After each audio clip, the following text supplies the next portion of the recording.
Estaba observando a propósito de la situación de la desaceleración de la economía, estaba observando las estadísticas sobre la generación de empleo en la República Dominicana durante los primeros 9 meses de este año.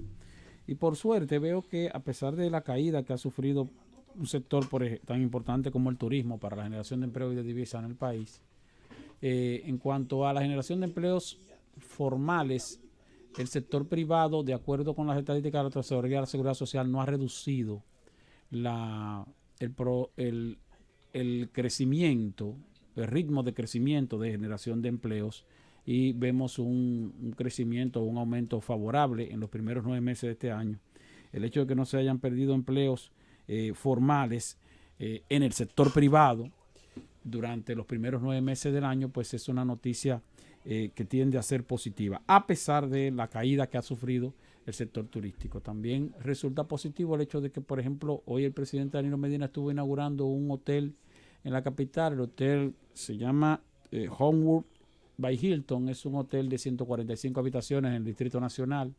Llama la atención mucho la inversión o el incremento de la inversión y la expansión que tienen los hoteles en la ciudad de Santo Domingo.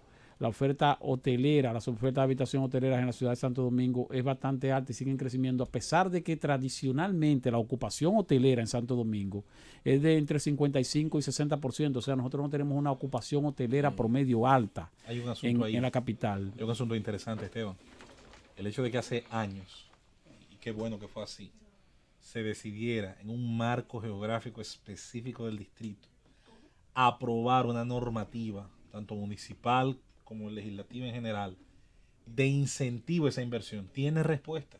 Donde usted abre los espacios, el capital va a buscar allí esa libertad financiera y va a colocar, como muy bien tú mencionas, con un nivel ocupacional que no es el óptimo. Bueno, ojalá otros aspectos como es el turismo de negocios, como es el turismo sobre todo de concentraciones de profesionales en congresos, en juntas, pueda también venderse, como ha ocurrido con el caso de Punta Cana y uno de sus grandes hoteles allá.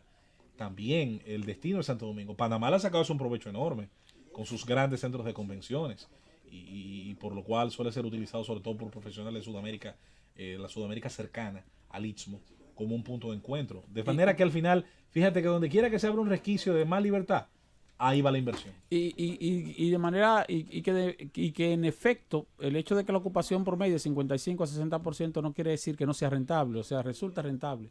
Ha habido también, claro, una migración en cuanto a la oferta de hoteles de la zona del Malecón a la zona metropolitana, tal como estábamos hablando. Entonces se torna positivo. Todavía seguimos captando inversión extranjera directa, todavía seguimos siendo un atractivo importante para inversión en materia turística, y eso da un respiro, tomando en cuenta, como dije, que en los primeros meses de este año el sector turismo dominicano ha sufrido varios golpes, aunque ya está en proceso de recuperación. Quiero referirme también a la parte que tiene que ver con la situación de Haití y su repercusión en la República Dominicana. Y lo hago porque últimamente hemos escuchado algunos comentarios sobre la situación convulsa que se vive en Haití en torno al hecho de que eso va a provocar una presión hacia la República Dominicana en cuanto a la cantidad de ciudadanos haitianos que, por supuesto, en busca de una mejor estabilidad, de una mejor condición de vida, pues entonces van a presionar mucho más en términos migratorios para venir aquí a la República Dominicana a por lo menos vivir en paz o en una relativa paz y una relativa mejor condición económica. Pero también está, y eso lo advirtió recientemente la Iglesia Católica, está el aspecto comercial. Nosotros tenemos en Haití a un mercado importante en cuanto a las exportaciones dominicanas, porque Haití es el segundo destino de nuestras exportaciones después de Estados Unidos, y tiene la ventaja de que es un destino favorable en diferentes aspectos. Uno de ellos es que tenemos una balanza comercial positiva en una proporción prácticamente 97-3 en cuanto a nosotros, en cuanto a nuestra condición de vendedores de bienes a ellos y de lo poco que le compramos. Por lo tanto, somos prácticamente exportadores netos hacia Haití. La otra ventaja es que Haití no tiene elevadísimas regulaciones, por lo tanto, la calidad de los productos que se venden de la República Dominicana hacia Haití no tienen unas regulaciones tan altas, y entonces resulta fácil este mercado.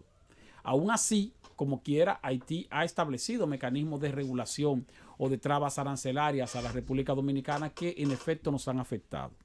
Observando las estadísticas, desde el año 2012 hacia acá, que fue cuando pude hacer un levantamiento rápido de las estadísticas que publica la Dirección General de Aduanas de exportaciones dominicanas hacia Haití, vemos que entre el año 2012 y el año 2015, 12, 13, 14 y 15, en esos 4 años, el promedio de exportación dominicana hacia la República de Haití fue de alrededor de $1.050 millones por año. 1.050, 1.060, 1.070, 1.040, $1.050 millones por año, es decir, más de $1.000 millones anuales.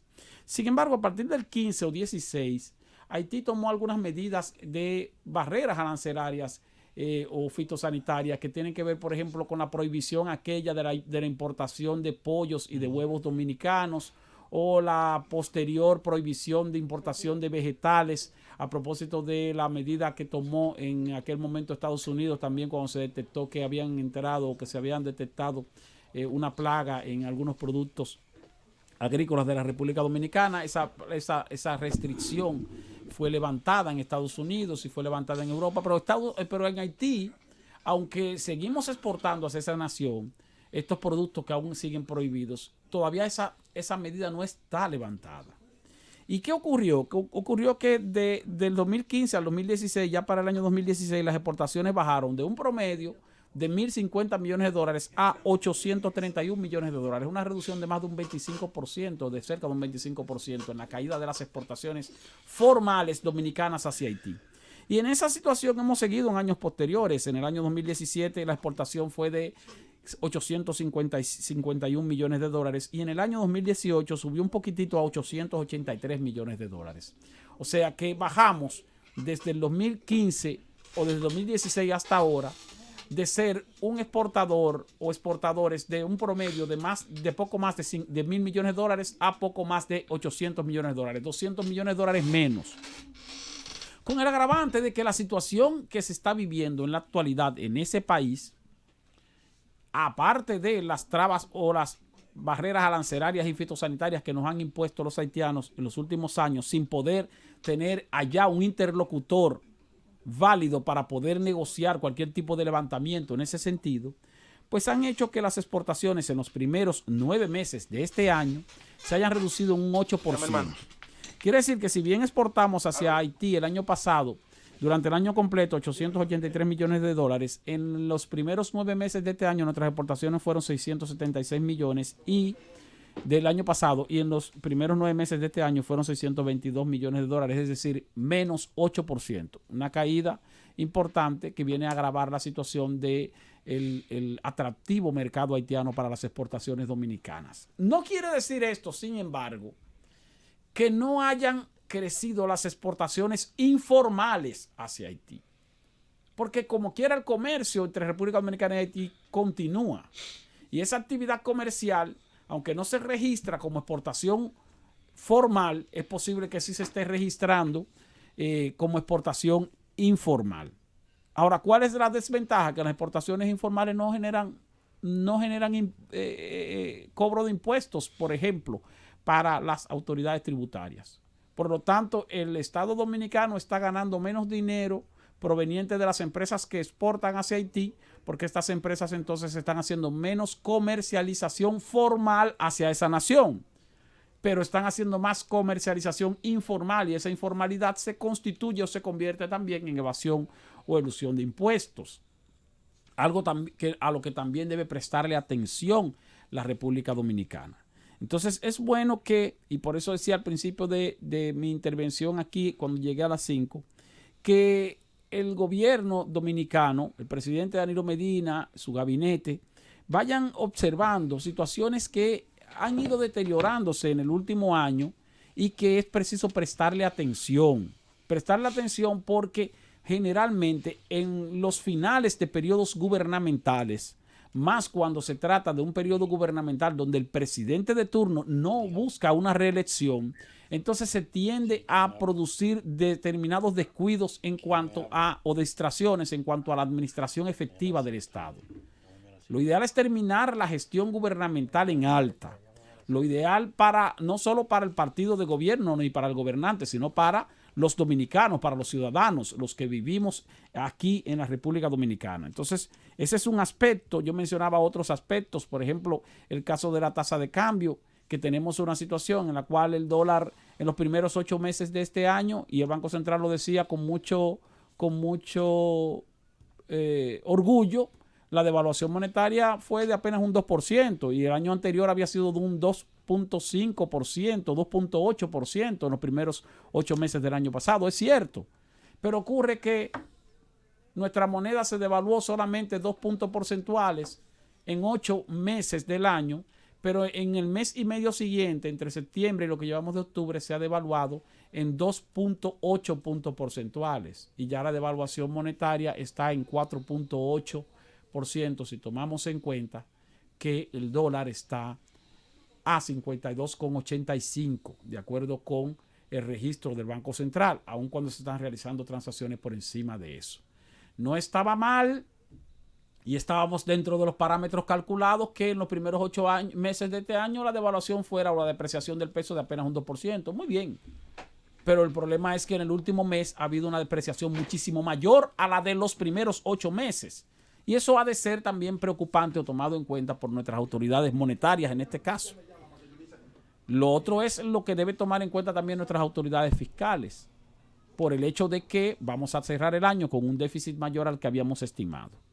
Mi exhortación final, ya para irme, Francis, es al gobierno dominicano, al presidente Danilo Medina, que ya que ha pasado o está por pasar este proceso turbulento en cuanto a situaciones internas de su partido, que traten de concentrarse un poco más en la administración efectiva del Estado para que este periodo gubernamental termine tan bien como les ha ido en los primeros 7 años de los 2 periodos gubernamentales que han sido encabezados por el presidente Medina.